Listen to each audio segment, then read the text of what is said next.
Welcome back.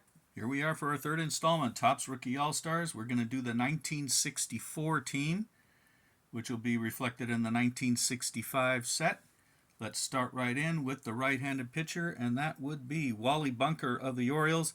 This guy was the sensation of baseball in 1964. 19-year-old rookie, the youngest ever to receive any MVP votes. He was 19 and 5, won the Rookie of the Year award through 2 one-hitters, and yet it went downhill from there. Wally Bunker got hurt, like so many pitchers do. He did throw a 1-0 shutout in the 1966 World Series over the Dodgers, but he was done at 26 years old with a sore arm. 1971, his last year, and he and his wife are now authors and illustrators of some children's books. He also threw the first pitch in Royals history, so he's had an interesting run, but arm troubles, and in those days they didn't know how to do as much with a lot of those.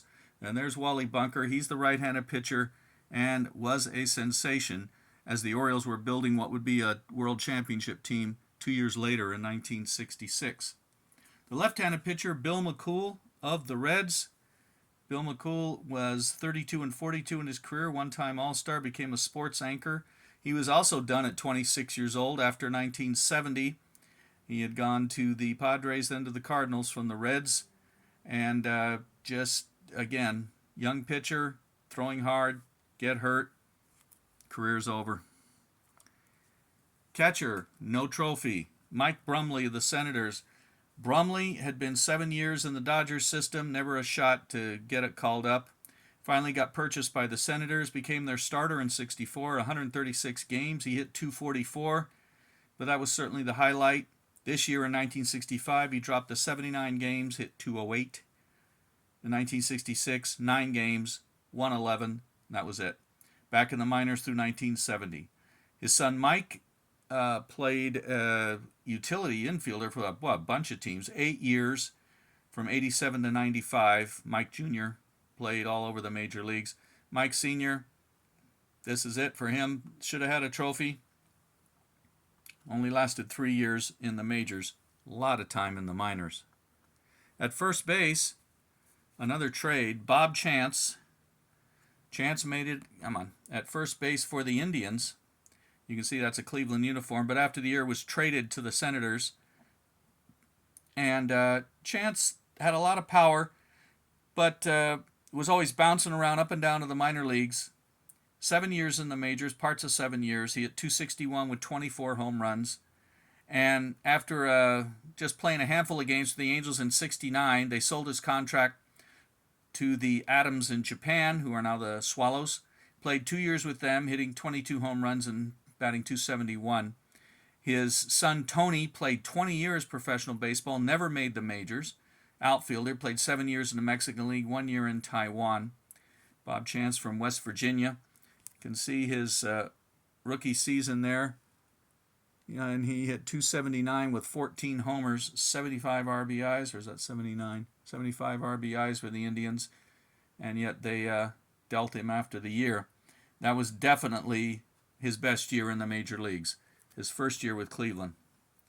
So Bob Chance is the first baseman. At second base, Hal Lanier of the Giants, son of Max, star pitcher in the 40s and 50s. Cardinals and Giants, come on. And that's terrible. Okay, there we go. Hal broke into second baseman, but actually played more games in his career at shortstop. He hit .274, made the rookie all-star team. He never came close to hitting that high again. .233 was his next best. Played his whole career with the Giants and then the Yankees. Managed the Astros 86 through 88 and was the 1986 National League Manager of the Year for the division-winning Astros. And also he managed in independent leagues after that. So Hal Lanier, a great fielder, light hitting. At third base, controversial character, Richie Rich Dick Allen. He has all 3 names on cards. Unbelievably talented guy. Manager Gene Mauch said he was the most talented player he ever managed, yet he and Mauch did not get along.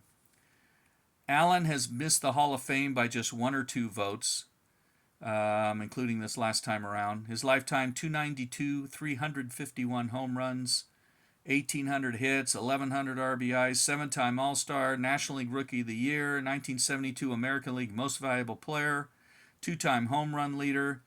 His brothers Hank and Ron played in the majors, but he was at the center of a lot of controversies due to alleged attitude and other problems, but a lot of his teammates really loved. Ask Mike Schmidt about him. He'll tell you. They loved him. At shortstop, I think's a Hall of Famer. Nobody else seems to. Bert Campaneris. Campy, as he was well known.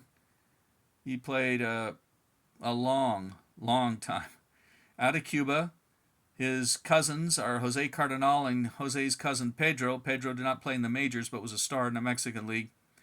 Campaneris, most of his career with the Athletics, 259, 79 homers, 649 stolen bases, 2,200 hits, 6-time All-Star, 6-time stolen base king, great postseason player, 3-time world champion, coached in Japan for 2 years with the Cebu Lions in the late 80s, played in 82 in the Mexican League, then came back with the Yankees in 83 and hit over 300. Campy was just a great player. He's maligned for a 1972 incident in the playoffs against the Tigers where he threw his bat at reliever Laron LeGros, but I would suggest you go watch the footage. It's not like just the headline we heard as a kid, which was, Campaneris throws his bat at a guy. Oh, what an evil person. No. Billy Martin was managing the Tigers, and he was instructing his pitchers to throw at Campaneris' legs. He had already been hit once in the game, and he was throwing at his ankles because of his stolen base abilities, of course, and Campaneris finally had enough, and he threw his bat. They both got thrown out. Campaneris suspended the rest of the playoffs, which the Athletics won, but he was reinstated for the World Series, which they won 3 in a row. So Bert Campaneris, just a great player, and I think Billy Martin, typical of him, to tell you the truth. Let's go to the outfield. Another controversial character, but a great player, Rico Carty. Rico could hit. I mean, he just could hit. He played forever, 63 to 79, but he played in the winter leagues. He played all over the place. He played in the Mexican League. 299, 204 home runs, 1 batting title. Missed all of 1968 to tuberculosis. Let's see if we can get that more focus. Came back from that, and then missed 1971 with that's terrible, with an injured knee.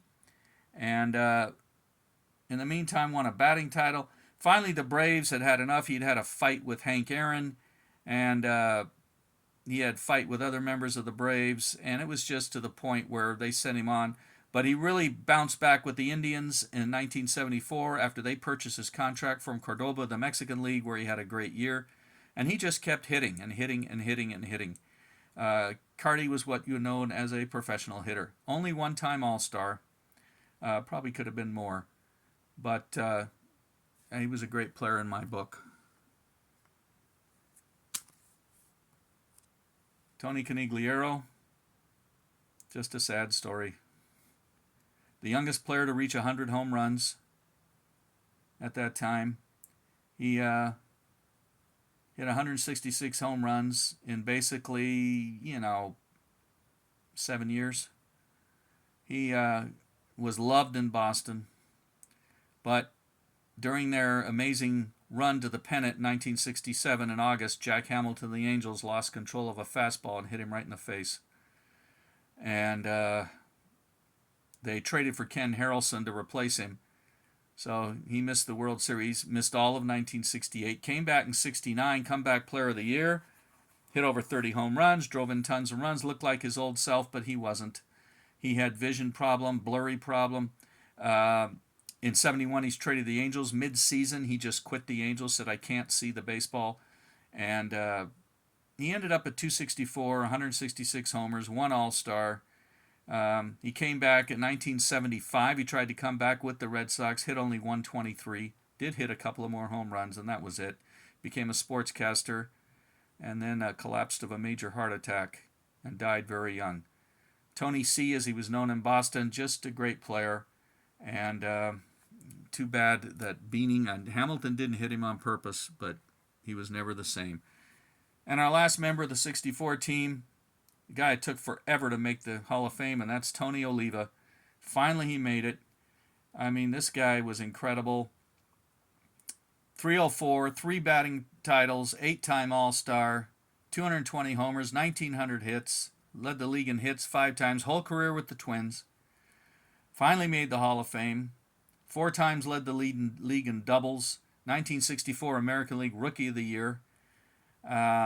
He was on the 65 pennant-winning Twins, the 69 and 70 division-winning Twins, and yet he was hobbled by knee problems. Most of his numbers were compiled in 11 seasons. He missed most of, 72, I think, played 10 games. And then he ended up, when the designated hitter started, he was a DH, but I remember seeing him hit the ball and hobble to first like Orlando Cepeda too, with injured knees. But Oliva, a great player, and finally made the Hall of Fame with his ex-teammate Jim Cott, another guy well overdue. So there we go. That's the 1964 team. You got 1 Hall of Famer, Oliva, 2 with serious consideration, Allen and Campaneris. And Cardi, if he hadn't missed some time, probably would be in consideration too. So there they are, and thanks for watching. We go to another year next time. Bye.